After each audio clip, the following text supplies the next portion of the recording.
everyone, and welcome to the Thursday edition of Panola Pride. I'm Jerry Hanson, Mrs. LaGrone, our guest today, and we're so glad that you're here. And as you said, your voice was a little raspy, and my comment was we're just glad you have a voice at all. With everybody with the flu that we have going around in the area, it's been rough. It surely has, and my voice is not desirable this morning, but I can't do anything about it. But the information that we need is still going to be there. Right. Let me do an announcement. Your December meeting of the Panola County Historical and Genealogical Association will be rescheduled for the second Monday to avoid a conflict with the Christmas parade the first Monday in December. Correct. Okay, and I think that's all the announcements that I have. Yes. And very appropriately, today's program, with all the sickness we have in the area, is going to talk about a doctor An early doctor, yes. Panola County.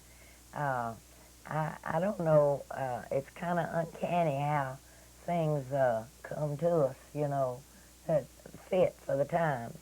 But we have some more information that has surfaced on Dr. Thomas Jefferson Reagan, the Beckville doctor whose journals we've had, some of them, that is, but these are earlier than the ones we had. And one of his great-grandsons, Dr. Parker, brought 3 early ones by for us to borrow and make copies of. And I thought we might talk about the very earliest one, 1855, and some medication they had in 1855. It's very interesting.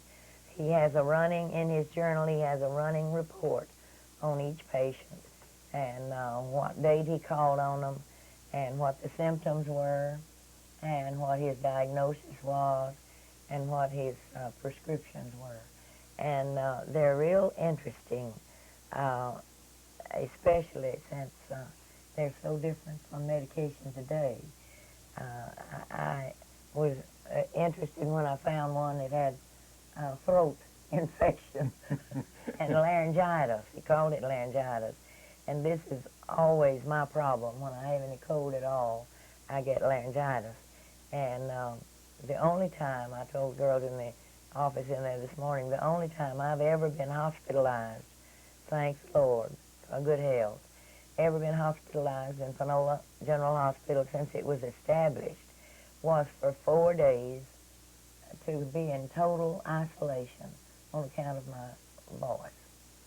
I was trying to teach every day, and the doctors just finally gave up on getting me out of it and going on with my work, so they put me in the hospital with a sign on my door, no visitors, and that was the worst thing that could have happened to me. I got well real fast. But anyway, laryngitis treatment is pretty stubborn. Your voice doesn't come back quickly. But anyway, these treatments of it are real interesting. And some of the interesting cases I thought we might mention. In January of 1855, Dr. Reagan had a patient that he called Mrs. L. He didn't give her whole name. She was complaining of headache, a sore throat, the enlarged glands in her neck.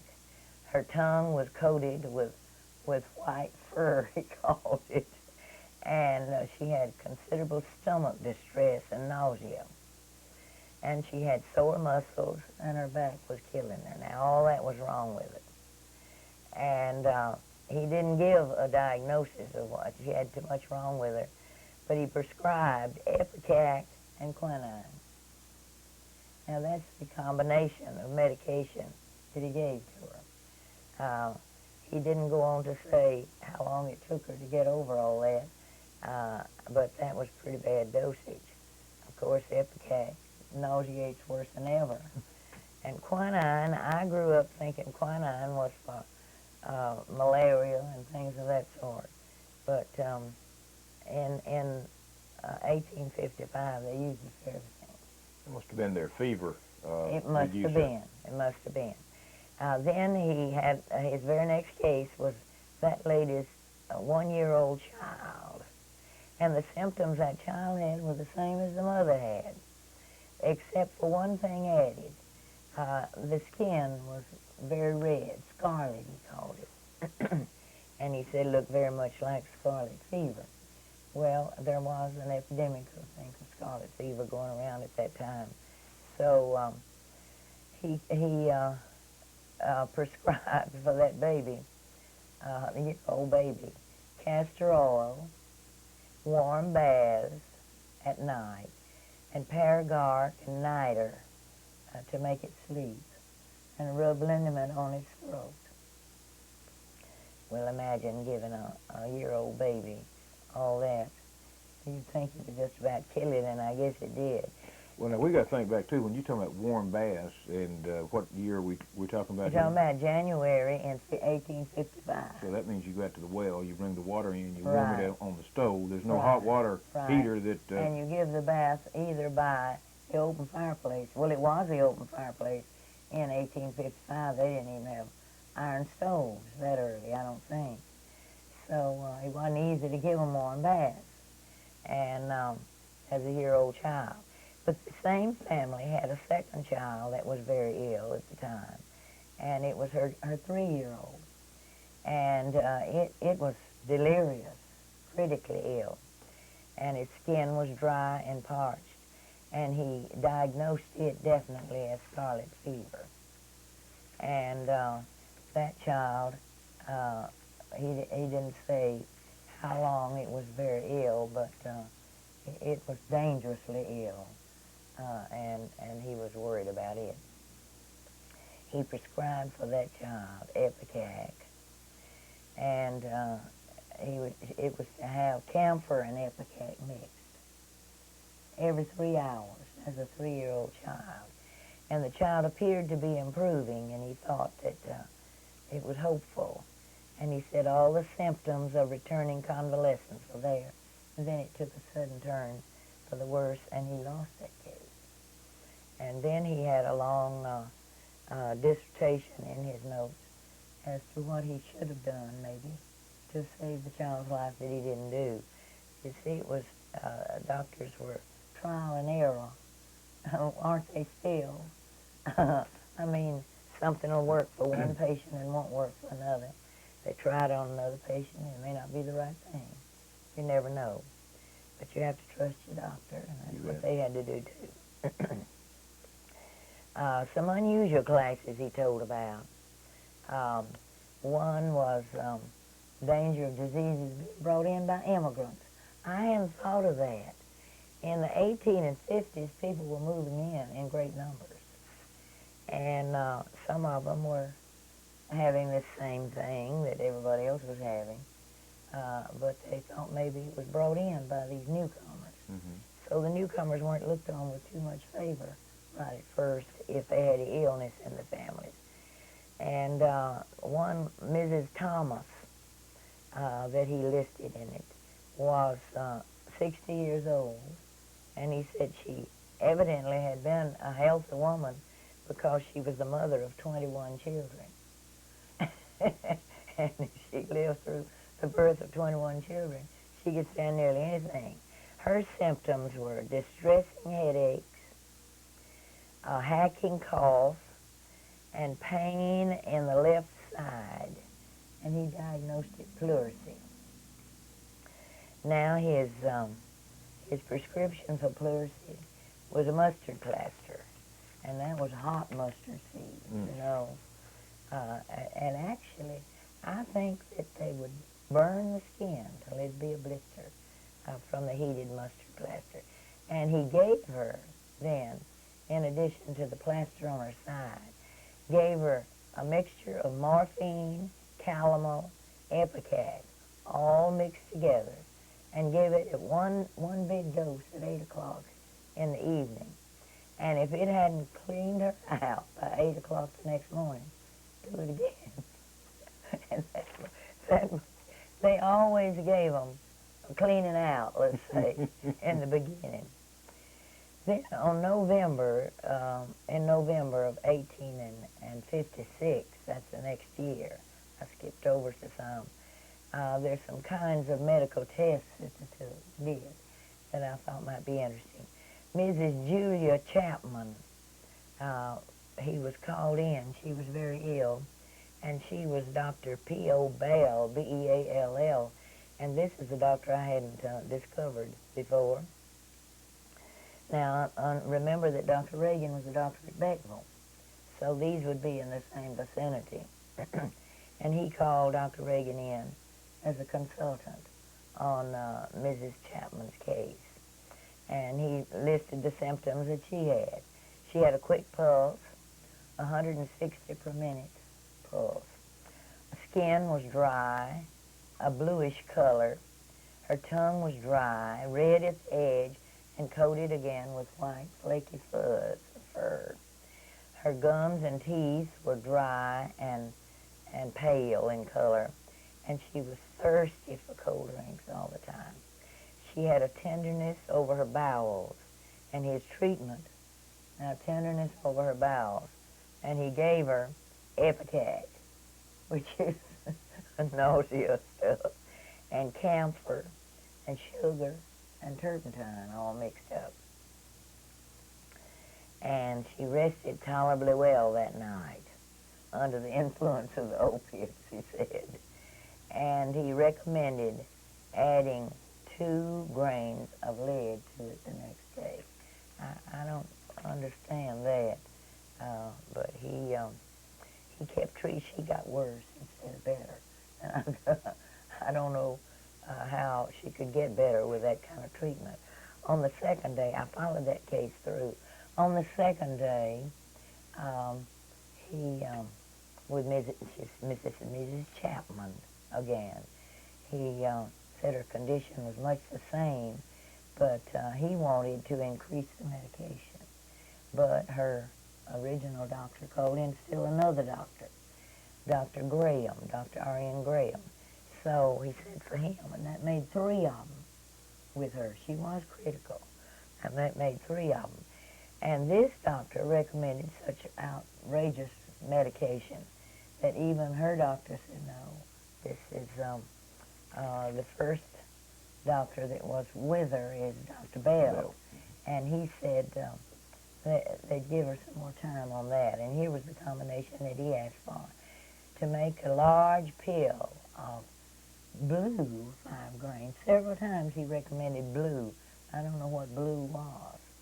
And Epicac, 6 grains of Epicac, 6 grains of opium, 12 grains of camphor, and sugar lead, 12 grains, and mix all that up together, and it would hold a pill shape, and then break that up into 12 pills, and one after each reaction of her body from the medication, give her another one, as fast as her body reacted. And Dr. Bell objected, and so that was delayed. And she was so sick that Dr. Reagan took night shift and sat up with her all night that night. And the next night she was still just as bad, and he sat with her all night again. And this went on through the 26th, and it had started the 22nd of, he called him in on the 22nd of February. And so she finally died. I don't know whether from the medication or from the disease, but anyway, all of them could do was not enough. And of course, this happens to us yet. Sometimes they do everything. Then I came to the laryngitis. And since I was having a spell of laryngitis myself, I was interested in what he did for laryngitis. Mrs. Yandel, Y-A-N-D-E-L, somebody may know that name, I didn't. Her symptoms were she had a bad cough, she lost her voice, and she had enlarged tonsils with ulcers on them. And his diagnosis was chronic laryngitis, with evidence also of consumption, which had been in her family before. See, they trace back to see if they inherited anything. And he prescribed for her local applications of a Luna caustic. Now, I don't know what Luna caustic is. It's something like a lye that burns, and cauterizes whatever they had. And that was to put on the ulcers on her tonsils. And she was to have bull sarsaparilla. I've heard of sarsaparilla, but I haven't ever had any, of course, with iodine in it, and take a tablespoon 3 times a day of that before meals, and take 1 carbonate of iron pill after each meal. Now then, I guess that carbonate of iron was good for the blood, I don't know. Even some of his patients, and I didn't use one of those, he bled them. They were still bleeding. I mean, in 1855, they were still using puncture a blood vessel and let some blood out. But he reported that Ms. Yandel improved later, and perhaps she survived. He didn't follow through. But Mrs. Johnson Kemp was, Mr. Johnson Kemp was thrown from a horse, and I was interested to know what they did when there was an accident. All right, he was thrown from a horse about 4 o'clock on January the 10th, and evidently was not found until the next morning. He was unconscious, and he went ahead to say that the pupils were dilated of his eyes, and he had a rapid pulse, unconscious. His left side was paralyzed, and there was a wound on his scalp. But they didn't think the wound went through his skull at first. And for this ailment now, for this accident, he recommended purging and bleeding, and then castor oil through the night, every 3 hours. And the next day, his condition was about the same, and they said he needed some more oil, and they put an ice cap on his head. That's the first reasonable thing I saw that they had done. And so he called in Dr. Wall. The man was very ill, and they both prescribed for him. And then they called in a third doctor, Dr. Cooper. So you see, here's Dr. Wall. And I knew Dr. Wall was an early doctor at Beckville. Dr. Cooper was out here at Carthage. He's buried out here at Old Macedonia. So that was Reagan, Wall, and Cooper on this case. So they did do their best, you know, to find out what to do for him and call in somebody else if they needed to. But this man died, and they had a postmortem and found that his skull was fractured, and that this was part of the trouble. Dr. Reagan then discusses what they learned, and it's quite interesting to see what they learned from the postmortem. The family gave permission for them to do it, and they learned.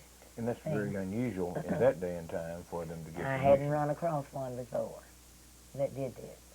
And they didn't understand what they saw of his injury, but it had gotten his brain, gone into the brain.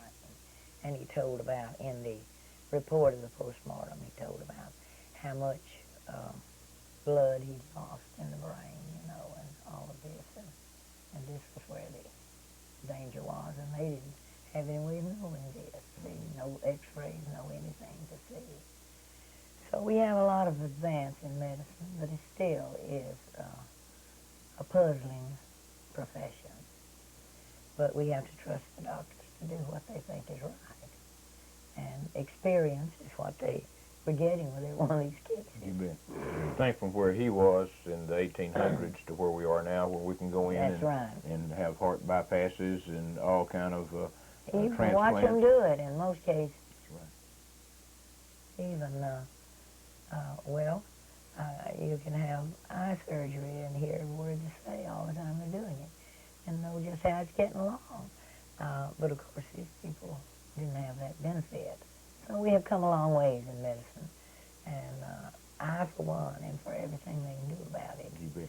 And if it wasn't for these doctors here doing what they did, keeping the records... We wouldn't have the ones we have now. That is correct. And these records, of course, are interesting to today's doctors. Oh, I'm sure it is. I'm sure that we got, you know, every doctor in town. And you know his writing is pretty nice. All this well, that's unusual for a doctor now. Yes, this is his own handwriting. He has excellent handwriting. And I think he did a good job of keeping. I've accused records of his doctors name. that I know well of going to a handwriting course to see that you Me couldn't too. read what they were writing. Doctors and bankers are two that, and we used to laugh about Mr. Jacobs' signature being so unreadable, but nobody could copy it. Well, I think that was the purpose of that one, I wasn't guess it? so. Well, this has been quite interesting. Well, medicine, of course, is what saves us if we get in a tight. And they were working at it 100 years ago. This is nearly 140 years ago.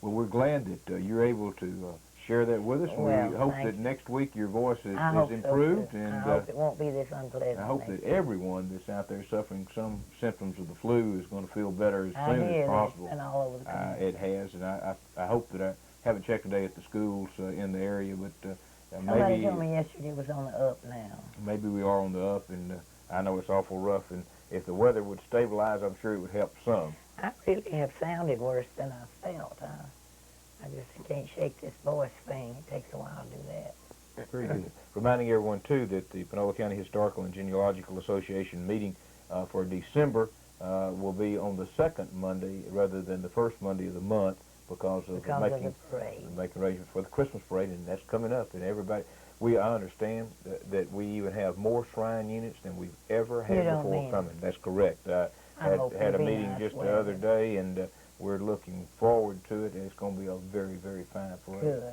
I'm glad. Of course, most importantly, Santa Claus is coming. Oh, good, good. We need him. We definitely do. Ms. Brown, have a good week. Thank you You for sharing too. this with us, and we'll visit with you again. I see, we get a week off next week, Yes, don't we? we do, don't Yeah, we? well, I better wish you a happy Thanksgiving then, don't I? Thank you.